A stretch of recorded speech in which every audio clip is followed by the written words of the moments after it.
Hello everybody, this is Rob with the Liquid Minute. I'm going to give you a quick explanation of what to do to prepare your pool fill line for freeze protection issues at times when it's going to get down below freezing. So the fill line is going to be shut off right here where it ties into the sprinkler system on this one. It's a main shut off. Sometimes it'll be on a valve elsewhere. And then I'm going to leave this open. And I always recommend a little sleeve cover for it, just like that. And then we're going to go over to the autofill area, and we're going to press down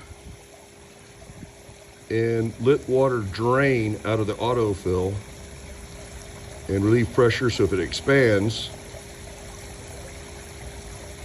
we'll lit it back up, put the lid back on, and we're good to go. We can reverse the, we don't have to do anything with this later on, but once we're through the freezing times and we're going to start using the automatic fill system, just remove that cover, open that valve back up, and you are done. There you go with the Liquid Minute.